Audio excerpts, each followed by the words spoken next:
You're watching Rurouni K95's anime review on Saint Seiya Omega. Hi Ruronis, this is your pal Rurouni K95 here. Today we get to cover another anime series for today's anime review on Saint Seiya Omega. Saint Seiya Omega is an anime series produced by Toei Animation. It is a spin-off of the Saint Seiya anime series written and illustrated by Masami Kurumada, produced in the commemoration of the 25th anniversary of the Saint Seiya franchise. Yep. The series began broadcasting in Japan on TV Asahi on April 1st, 2012. It is directed by Morio Hatano, his debut as the series director, with animation character designs and illustrator and animator, which is Yoshihiko Umakoshi, who is known for performing the same duties on Street Fighter Alpha the Animation, Heartcatch Precure, and Cash Earned Sins as well. Yep. I mean, the thing about Saint Seiya Omega is particularly, however, so the series follows as a young teenager known as Koga, particularly, who becomes one of the 88 warriors protecting the goddesses Athena, known as Saints.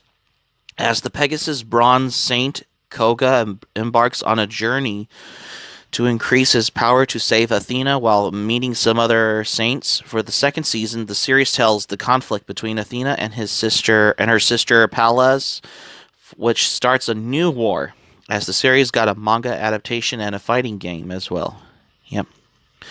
Saint Seiya Omega was created as an alternative to the series' direct sequel, Saint Seiya Next Dimension, due to the lack of material to adapt. As a result, rather than refocusing on the returning cast, Toei Animation created a new generation of saints who would succeed. The old cast critically reception to the series has been mixed, with the critics often finding it a derivative from the other shows from the same genre. Yep. So, for the plot on Saint Seiya Omega, however, the storyline of Saint Seiya Omega takes place 25 years after the Holy Wars of the 20th century, narrated in the original manga and its anime adaptation, which is coincidentally the original Saint Seiya anime series from the 80s as well. The goddess Athena is still on Earth after reincarnating to continue her duty of protecting peace against several antagonistic deities. Athena and her new generation of saints prepare to face new threats that lurks in this new era in which Pegasus Seiya, the protagonist of Kuro Umada's manga of the same name as well, yep, is revered as a saint of legend and one of Athena's gold saints. The first part of the series in Chapter Mars Saga, how it introduces the new Pegasus Saint Koga and his friends Dragon, Ryuho, Lionette, Soma, Wolf Haruto, Aquila, Yuna, and Arya, at the beginning of their fight against the god of war Mars in his quest to capture Arya to become the new Athena. Yep. The second part is the Zodiac Temple Saga, which featuring Koga and his friends who decide to fight against the many gold saints who have aligned themselves with Mars in their fight to save Athena before it's too late. Eventually begin accompanied by Orion Eden. The second season begins with the new chapter New Cloth Saga, particularly in Saint Seiya Omega. Yeah. Introducing Athena's new enemy Pallas and her Pallasite warriors, a new ally in the Steel Saints Subaru, and new powers with their stronger new cloths. The second half of Season 2 comprises the chapter Omega Kakusei Hen, which is basically in the saga in this particular anime, where Athena and her many saints take their war with Pallas to her stronghold Pallas Velda. Yep. Where Pallas' elite Pallasites begin to conspire against her as well. Yeah, so that's the plot, particularly on Saint Seiya Omega as well. So, yeah.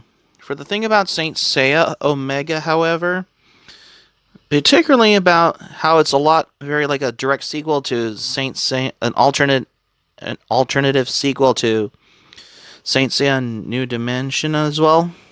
Yeah, because you, the thing about Saint Seiya Omega, it's a lot more different than the original Saint Seiya because ironically, Saint Seiya is particularly the more popular anime from the 80s because the original Saint Seiya is also known as Knights of the Zodiac as well.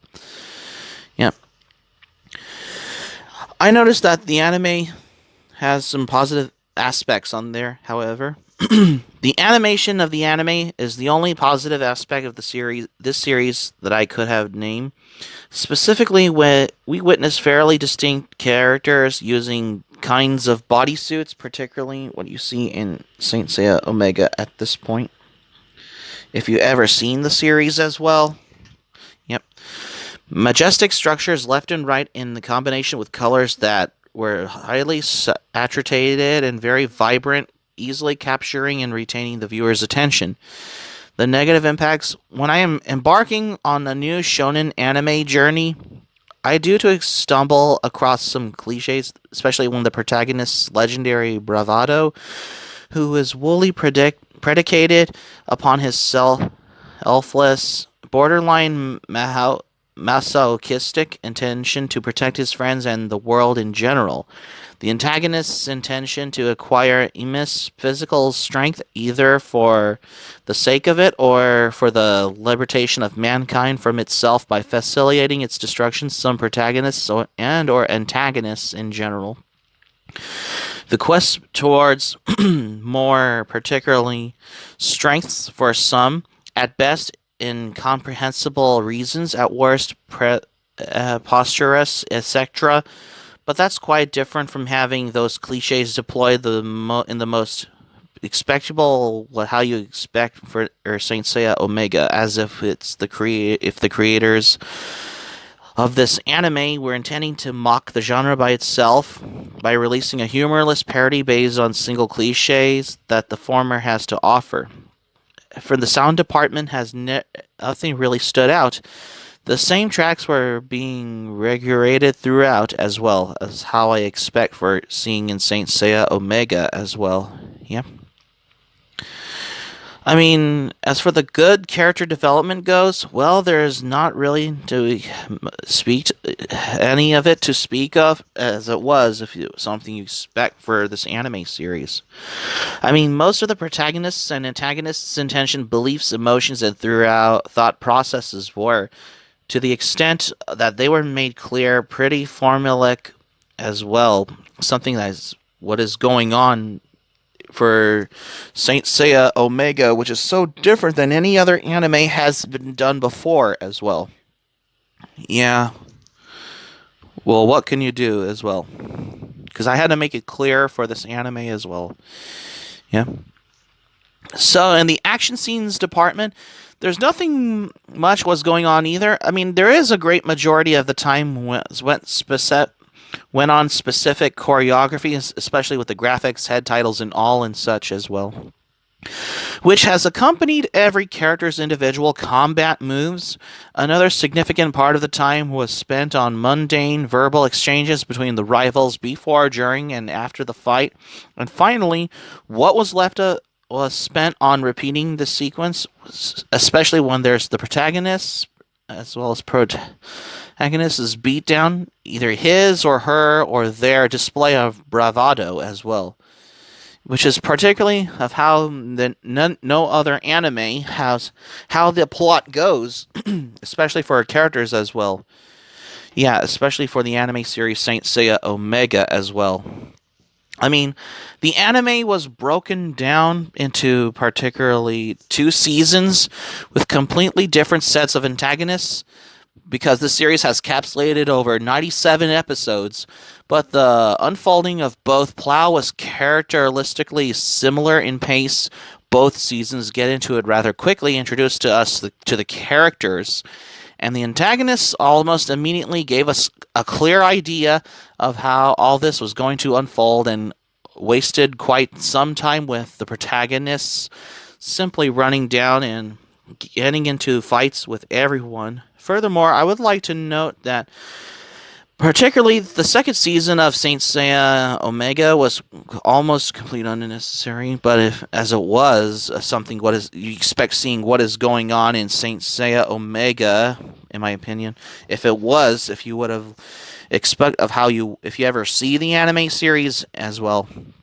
If anything, it may have been made the anime sillier since the protagonist's social existence and consequently his importance to the story have been severely downgraded as it was if it would have been upgraded at this point as of how this all would make it clear, especially conceptually. I can say that I was much enthusiastic about it. I mean, I am uncertain to whether it is or not, and if so, to what degree I may have been negatively predisposed, given that I how you expect seeing Greek ancestry, particularly of something what you see in Saint Seiya Omega in this particular anime series, which is a lot more different than the original Saint Seiya because it's made by Toei Animation as well, particularly in this anime series as well. Yep. Because this is having to the extent of any shonen anime is out there in general, of how I learned to be fair as well. Yep. Because I don't think that this is the use of Greek mythology was very sensible. At various times through, I felt that certain aspects of it did not make much sense as it was, and the terminology was used as rather idiotic. Cosmo many individual combat moves had silly sounding names, etc. Also, quite a few structural elements did not make that much sense either, especially the relationship between the Clostones and their respective constellations, the origins of existent gods, and the conspicuous absence of many others, the Earth's persistent attractiveness, or for the antagonist's plans despite being wildly disfamiliar, etc. But it's just how it is what it is for Saint Seiya Omega. However, a bundle of shonen anime cliches deployed in the most run of the most mill manner possible. It's your valuable time. I mean, as if you want to see the series, as if you haven't seen it or not, as well.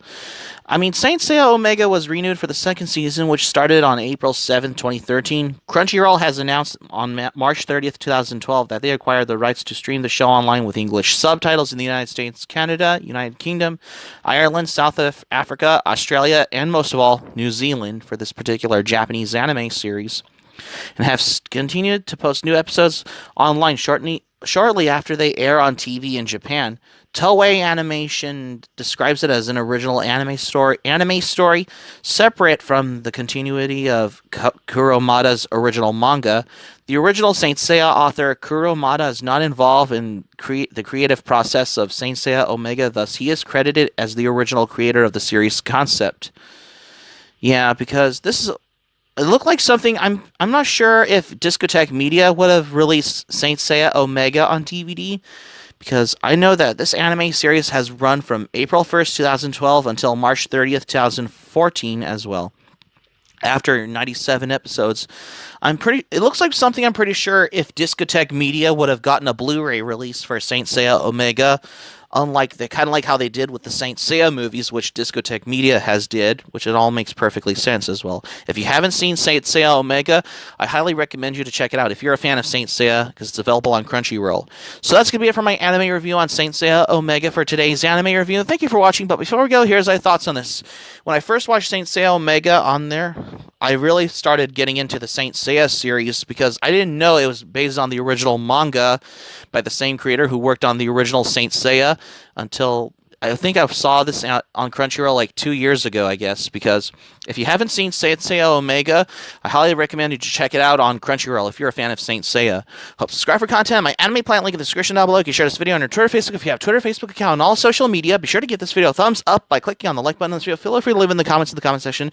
Be sure to subscribe to my channel, RoniK95. Feel free to join the channel, especially to my channel. Hit the notifications bell button. Keep it otaku for this anime review, and I got another anime review coming up next. What I have here.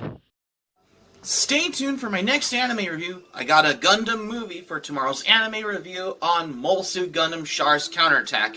Stay tuned for my next anime review on Mobile Suit Gundam Char's Counterattack, because you won't want to miss another anime review.